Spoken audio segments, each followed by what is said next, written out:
Welcome to my new video. আপনারা দেখছেন নিবাঞ্জন mathematics. আজকে অনেকটা লেট হয়ে গেল আমি জানি, তবেও আমাদের কোশ্চেন ছিল এইটা আমি সলভ করব এবং এটা আমি এক্সপ্লেনেশনটা দেবো, তো সেটাই আজকে আমি করছি। তো আপনারা আমার সাথে থাকুন এবং অবশ্যই আমাদের এই অঙ্কটি বোঝার চেষ্টা করুন। যদি না বুঝতে পারেন অবশ্যই আমাকে কমেন্ট করুন, আমি দ্বিতীয়বার অবশ্যই আবার চেষ্টা করব। ধন্যবাদ। চলুন তাহলে শুরু করা যাক। আপনারা যদি আমার শর্টটি দেখে থাকেন তাহলে আপনারা দেখবেন যে আমি শর্টে যে কোশ্চেনটা দেখেছিলাম, এইটা আমরা ভাগফল, এই তিনটে আমরা ভাগশেষ, এই তিনটে আমরা ভাজক পেয়েছি। অতএব আমাদের এইগুলো কিন্তু ভাজ্য নির্ণয় করতে হবে। আমরা কিন্তু ভাজ্য করার সূত্রটাও কিন্তু হেল্পের জন্য আমরা দিয়ে দিয়েছি, আপনারা দয়া করে এই শর্টটা দেখুন, ঠিক আছে? এবার আমি এটা এক্সপ্লেনটা করে দিই। অবশ্যই আমরা জানি, আপনারা কিন্তু এটা বলবেন না যে এইগুলোর মধ্যে ভাগফল সবসময় কিন্তু লাস্ট হবে, যেটা একদম এন্ডে অ্যান্সারটা সেটাই কিন্তু ভাগফল ধরতে হবে। তো এটা কিন্তু ভাগফলটা 10 আছে, এইগুলো কিন্তু হচ্ছে ভাজক। তাহলে আমাদের এই মূল ভাজ্যটা বের করতে হবে, ঠিক আছে? ভাজক এগুলো। তো চলুন, আচ্ছা আমাদের ভাজ্য সূত্র কি আপনারা কি দেখেছেন শর্টটি, অথবা আপনারা জেনেও থাকবেন। ভাজক ইন্টু ভাগফল, প্রথম বর্ণনী যুক্ত ভাগ শেষ, ঠিক আছে? আপনারা দেখতে পাচ্ছেন আমি কিন্তু এখানে সূত্রটি লিখে দিয়েছি। সূত্রটি হচ্ছে আমাদের যে ভাজক আছে এইগুলো, ভাগফল আছে 10 এবং ভাগশেষ এইগুলো, এই তিনটের মাধ্যমে আমাদের এই তিনটে লাইন সলভ করতে হবে। অবশ্যই আমরা আপনারা এটাকে সিঁড়ি ধরে নিন। সিঁড়িতে আমরা সবসময় নিচ থেকে উপরে উঠি, অর্থাৎ আমাদের আগে এইটা সলভ করতে হবে, এইটা করার বাদে এইটা করার বাদে এইটা কিন্তু হয়ে যাবে। অবশ্যই তাহলে আপনারা দেখতে থাকুন, কেমন এখানে আপনাদের যাতে না ভুলিয়ে যায় সেই জন্য কিন্তু আমি এখানে লিখেও দিচ্ছি যে কোনটা কি বটে। তো দেখুন, এবারে চলুন প্রথমে আমরা এই ধাপটা সলভ করি। এই ধাপে আমাদের প্রথম ভাজক কোনটা আছে? 7 আছে, আর ভাগফল তো আমরা সবসময় জানি 10ই হবে সব সময় থেকে। এবং এখানে কিন্তু আমাদের ভাগশেষ বলে দিচ্ছে 2, অর্থাৎ আমাদের সূত্র অনুসারে সলভেশনটা হবে 10। অর্থাৎ এখানে আগে আমরা ভাজকটা লিখে দিই, 7 ভাজক আছে, ইনটুটা আমরা ইনটু দিয়ে দিলাম।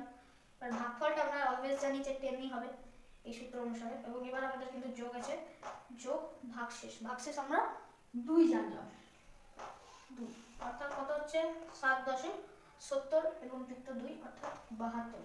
দেখুন এখানে কিন্তু আমি ডবল হ্যাশ দিয়েছি, ডবল হ্যাশ মানে দুটো সংখ্যা নিশ্চয়ই বসবে, তাই ডবল হ্যাশ দিয়েছি। আমাদের কিন্তু ডবল সংখ্যার অ্যান্সারটা চলে এসেছে, তাহলে অ্যান্সারটা হচ্ছে 72। আপনারা কি প্রথম ধাপটা বুঝতে পেরেছেন? তাহলে অবশ্যই কিন্তু বলবেন, ঠিক আছে? এর পরের ধাপটা আবার আমি শুরু করছি, আপনারা আমাদের সঙ্গে থাকুন। দেখুন তাহলে এবার আমাদের সেকেন্ড স্টেপটা করে নিই। সেকেন্ড স্টেপ, এখানে তাহলে আমরা কত পেয়েছি? 72, তাহলে আমরা লিখে নিই 72টা। ওকে, তাহলে এবারে আমরা কিন্তু এটা কি ধরেছি? ভাজ্য, ঠিক আছে? ভাজ্য বুঝতে পারলেন? কিন্তু যেহেতু আমরা যদি দেখি খুব ভালো করে, যদি আমরা ভালো করে ধরে নিই এই 10 আর 7টা নেই আর 2টাও নেই, কারণ এই তিনটে জিনিসের কাজ আমরা প্রথম করেই তো 72টা পেলাম। এই জায়গাটা বুঝতে পারলেন তো? এই যে 10 × 7 প্লাস 2, এটা তো আমরা করে নিয়েছি, অর্থাৎ এই তিনটে করে তার বাদেই তো 72টা পেয়েছি। তাহলে আমরা ধরে নিচ্ছি আপনাদের বোঝানোর জন্য, ঠিক আছে? এই তিনটে দিলাম হ্যাশ এবং 3, আবার 3টে হ্যাশ হয়ে গেল 2। এবার দেখুন 72 মানে 1 এখানে 1। এবার দেখুন কিন্তু এইভাবে যদি আমরা সাজাই, কারণ এই তিনটে কাজ হয়ে গেছে তাই আমি এটা লিখলাম না, তাহলে যদি এইভাবে আমরা সাজিয়ে দেখি তাহলে কিন্তু অবশ্যই আমরা দেখতে পাচ্ছি যে 72টা ভাগফল, ঠিক আছে? অর্থাৎ আমরা কিন্তু এইবারে ভাগফল হিসাবে ধরবো এই অঙ্কটারই ভাজ্যটাকে। এইখান থেকে দেখলে এটা কিন্তু ভাজ্য, কিন্তু যদি এটা আপনারা খুব ভালো করে বিশ্লেষণ করেন যেভাবে আমি দেখেছি সেইভাবে যদি আপনারা দেখেন, কিন্তু এটাই কিন্তু 72টাই কিন্তু হচ্ছে ভাগফল। তাহলে এবার চলুন করে নেওয়া যাক। কি করতে হবে? আগে আমাদের ভাজক কত পাবো? এবার আমরা 2 পাবো, মানে 2 আছে তো, তাহলে আমরা কত করব? 2 ইনটু ভাগফলটা আমরা কত পেলাম? 72। 72টা কিন্তু কিভাবে বুঝতে পারলাম তো? এইখানে কিন্তু তিনটে জিনিস হয়ে গেছে আমাদের, তাই কিন্তু আমরা নিলাম না, তাই এটাকে আমরা আরেকবার বিশ্লেষিত করলে 72টাই লাস্ট অব্দি আছে, তাই এটাই আমরা ভাগফল ধরছি। 72 যুক্ত কত করব? 1 করব, 1 আছে আমাদের ভাগ শেষ। তাহলে 72 দুগুণে কত হচ্ছে? 70 70 140 এবং 2 2 4 অর্থাৎ 144 যুক্ত 1 সমান 145, রাইট? আমাদের তাহলে সেকেন্ড স্টেপ অ্যান্সারটা কিন্তু আপনারা বুঝতে পারলেন যে 145, অর্থাৎ আমাদের কিন্তু এই জায়গাটাই আমাদের উত্তরটা আসছে 145। আপনারা সেকেন্ড স্টেপটা অবশ্যই আমি বুঝতে পারছি যে আপনাদের একটু মনে হচ্ছে 72টা, তবে আপনারা আরেকবার দেখুন, অবশ্যই বুঝতে পারবেন। তো সঙ্গে থাকুন।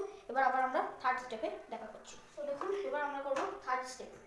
তো আমাদের সেকেন্ড স্টেপে আমরা 145 পেয়ে গেছি, আমরা তাই লিখে নিয়েছি 145। চলুন এবার আমরা তাহলে লাস্ট স্টেপটা করে দিই। লাস্ট স্টেপে আবার আমরা সেম প্রসেসে বিশ্লেষণ করেছি। 272 আর 1 যেহেতু কাজ শেষ হয়ে গেছে, সেক্ষেত্রে আমরা 145কে ভাগফল হিসাবে ধরছি, ঠিক আছে? অর্থাৎ আমরা ভাগফল হিসাবে যদি 145কে ধরে থাকি, এটা বিশ্লেষণ করি কিন্তু অবশ্যই, হ্যাঁ। তাহলে এবার চলুন করা যাক গুণটা। 3টা হচ্ছে আমাদের ভাজক, তাই ভাজকের জায়গায় 3, এবং ভাগফল হচ্ছে 145, এবং যোগ করতে হবে আমাদের 1, অর্থাৎ ভাগ শেষ। তাহলে 5 3 15, 4 3 12, 3 1 4 1 5, অর্থাৎ 535। আরেকবার করে দেখে নিই। 5 3 15, হাতে 1, 4 3 12, 1 13, হাতে 1, 3 1 3, আর 1 4 হবে। আমি এটা 5 করে দিয়েছি, ঠিক আছে? চলুন এবার এটার সাথে 1 প্লাস করে দিই, অর্থাৎ 436 ইজ দ্য লাস্টেস্ট অ্যান্সার। তাহলে আপনারা বুঝতে পারছেন যে লাস্ট অবধি কিন্তু আমাদের যে মূল জায়গাটা রয়েছে সেটা হচ্ছে কিন্তু আমাদের 436, কিন্তু এই জায়গাটাই হচ্ছে অ্যান্সারটা। সো আমরা কিন্তু এখানে অ্যান্সার বলে লিখে দিচ্ছি 436। এবার যদি আপনারা এটাকে খুব ভালোভাবে লক্ষ্য করেন, যদি আপনাদের মনে হয় যে ঠিক করলো কি না, চলুন আমরা একবার যাচাই করে দেখে নেওয়া যাক। কীভাবে যাচাই করবো? এইটাকেই আমরা কোশ্চেন করছি। এই 446টা আমাদের মূল সংখ্যা, ঠিক আছে? চলুন এবার এটাকে কিন্তু প্রথমে আমরা কেটেছি 3 দিয়ে, দেখুন 3 1 কে 3, তাহলে 1 ভাগশেষ 13, 3 4 12, আবার 1, আবার এই 6টা নামলো, তাহলে 16, 3 5 15, তাহলে একটা কিন্তু ভাগশেষ রয়ে গেল, মিললো, অর্থাৎ আমাদের এই অ্যান্সারটা রাইট। এবার আমরা 2 দিয়ে কেটেছি, 2 7 14 কেটে গেছে, 5 রইল, 5 2 2 গুণে 4, তাহলে দেখুন আবার কিন্তু 1 আমাদের ভাগশেষ রয়ে গেল। এবার কি করবো আমরা?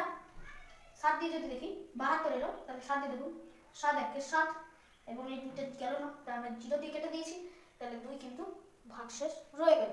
তাহলে আপনারা বুঝতে পারলেন অঙ্কটা, এটাই কিন্তু অ্যান্সারটা। এবার যদি আপনারা না বুঝতে পারেন অবশ্যই আরেকবার দেখুন, কেমন লাগলো অবশ্যই জানাবেন, লাইক করুন, কমেন্ট করুন, subscribe for more videos. Thank you.